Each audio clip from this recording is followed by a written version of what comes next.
Welcome back mga ropa, kwentuhan muna tayo. Ito ang game analysis ng Game 4 ng NBA Finals sa pagitan ng Boston Celtics kontra sa kupunan ng Dallas Mavericks. Sa game na ito, kapag nanalo ang Boston Celtics, sila na ang tatangaling 2023-2024 NBA Champion. Kaya naman ang laruan ni Luka Doncic at Kyrie Irving at ang kanilang kupunan na Dallas Mavericks ay tipong wala silang pambayad ng pamusta kung kaya't hindi sila pwedeng matalo.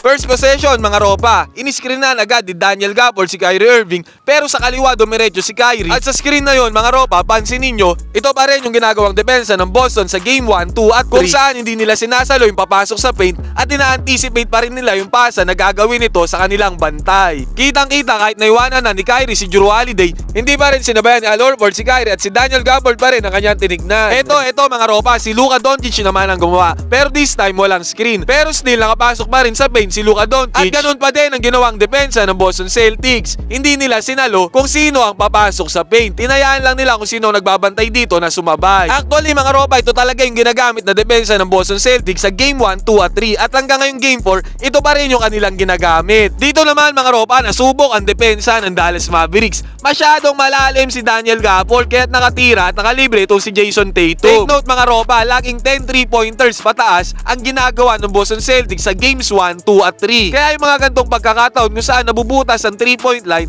talagang ititira yan ng Boston Celtics. Lalo na si Jason Tatum pa ang may hawak ng bola. Dito switch ang ginawa ni Derrick Jones Jr. Lintek ang tulak kay Jaylen Brown kung kaya't nakuha ni Luka Doncic si Al Horford. Ito naman si Al Horford mga ropa, kaya niyang depensahan si Luka Doncic. Parehong mabagal yan. Good defense yan by Al Horford. Yun nga lang talagang mas magaling ang opensa nitong si Doncic. First quarter pa lang talagang bulusok at energetic ang mga players ng Dallas Mavericks. This time naman pagsalaksak ni Kyrie Irving, tumulong si Tatum pero huli na ang lahat. Bago yun mga ropa, usually sabi ko nga, hindi talaga sinasalo ng players ng Boston Celtics ang mga pumapasok sa paint. Kung ang depensa ng Boston Celtics ay man-to-man defense, ang depensa naman ng Dallas Mavericks ay kuyog defense. Actually mga ropa, in terms of defense, wala talagang adjustment na ginawa si Coach Jason Kidd para sa Dallas. Itong depensa na ito ang ginamit nila sa games 1, 2 at 3 at hanggang ngayong game 4, ito pa rin ang kanilang ginagamit. Automatic pag may player ng Boston na pumasok sa 3-point line na may hawak ng bola, haharangin o tutulungan na yan ng ibang players para makuyog. This time si Dereck Lively ang nag-help defense kung kaya't nabuta si Xavier Tillman sa loob. Buti mabilis kumilos itong batang-batang si Dereck Lively kung kaya't nakakontest pa siya kay Xavier Tillman kung kaya't nagmintis ang tira. Pero kung sa ibang players yon na mabilis kumilos, dakdak na agad ang mangyari. Easy 2 points. Dahil nga larong walang pambayad at walang pamusta itong Dallas Mavericks, lamang agad sila sa first quarter. Ganado ba naman ang mga players? Mapa-role player man yan o bench players. Tingnan nyo to, napakasibag ni Josh Green, parang nagluksong baka sa sobrang taas ng talon. Tipong ayaw talaga nilang pag-championin si Jason Tatum. Ang tagal na naghihintay niyan natapos tuloy ang first quarter sa score na 34-21. Lamang ang Dallas Mavericks. Second quarter, anong sabi ko? Kuyog defense. Pag pumasok ka, kukuyugin ka. Itong depensa na to ang ginagawa ng Dallas noong games 1, 2 at 3. At ngayong game 4, walang kasawaang kuyog defense sa kanilang ginagawa. Kahit tatlong talo na sa depensa na to, walang susuko. Kuyog defense all the way. Pero nakakuha naman sila ng steal courtesy of Josh Green ha. Para sa Boston Celtics naman, kung ano ang gumagana, dun lang tayo. Sa drive na to ni Dante Exum, nag-alinlangan pa si Derrick White na kumontes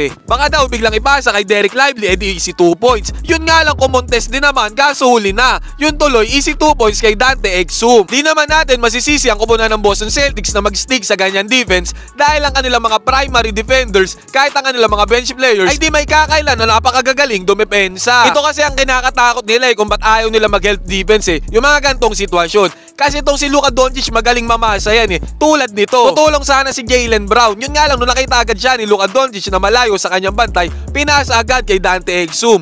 3 points tuloy ang naging kapalit. Again, Tillman against Doncic. The big man moving his feet nicely. Exum tries another 3 and this one will count. Eto mga ropa, take note nyo to. Ang bantay ni Dereck Lively si Jaylen Brown. Ayos to ayos na play to para kay Coach Jason Kidd. Kanina ko pa napapansin na si Dereck Lively talaga ang bumabantay kay Jaylen Brown. Yan tuloy na tirahan lang ni Jaylen Brown sa 3 points. Aba naman, sino ba ang pinapabantay ng Boston Celtics dito kay Luka Doncic? Halos lahat naman mismatch dito kay Luka Doncic, kung kaya tinirahan niya lang yan at easy 2 points. Sa senaryo na to mga ropa, hindi mapigilan ang init ng Dallas Mavericks, kung kaya napatimeout na ang Boston Celtics. Kinain na nga sa depensa ni Luka Doncic ang maputing player na ito, hindi pa rin nadala ang Boston Celtics. Kung kaya naman sinulit ni Luka Doncic ang pagkakataon na yan, this time tatawa-tawa pa si Luka Doncic na para ng aasar, nagtapos ang first half sa score na 61-35. Third quarter mga ropa, ito lang talaga ang problema ng Dallas Mavericks sa kanilang kuyog defense eh. Lagi silang nauuli sa respo pagka pinasa na sa labas ang bola. Lagi silang hindi makahabol, kung kaya't easy 3 points lamang yan para sa Boston Celtics. Take note mga ropa, lahat ng players ng Boston Celtics, puro shooters yan. Games 1, 2, 3 at sa game 4 na yan, 10 pataas na 3 points ang ginawa ng Boston Celtics. Yan ay dahil hindi makarotate ng maayos ang Dallas Mavericks pagdating sa kick out sa 3 points. Medyo pinayaan natin si Daniel Gafford sa depensa na yon. Bumawi. Kahit ay tulak na ni Jason Tatum, naputata pa rin yan. Foul kay Jason Tatum. Sa third quarter, nagkaroon ng adjustment ang Boston Celtics mga ropa. Pansinin nyo si Derrick White sa gitna. Ngayong nakakapasok at nakascore ang Dallas Mavericks sa loob, in-anticipate na ni Derrick White na sasalaksak itong si Kyrie Irving. Yun nga lang inapansin din ito ni Kyrie kung bakit nandoon si Derrick White, kung kaya't pinasa niya ito kay PJ Washington na binabantayan ni Derrick White at naging open ito sa 3 points. Ito ang ginawang adjustment ng kupunan ng Boston Celtics para makounter ang opensa ng Dallas Mavericks. Yun nga lang mga ropa, ang gantong senaryo ay hindi ubra kay Kyrie Irving at Luka Doncic dahil silang dalawa ay veterano sa pasahan. Paulit-ulit na ganito ang ginawa ng Boston Celtics sa third quarter, yun nga lang ay uli na ang lahat. Dahil tambakol na sila sa score at ayaw magpaawat ng mga players ng Dallas Mavericks. Talagang gusto silang ibaon sa pansitan. Tapos ang third quarter sa score na 91-60 at pinull out na ng coach ng Boston Celtics ang kanyang first 5. Sa fourth quarter mga ropa, puro bench players na ang pinasok ng dalawang koponan.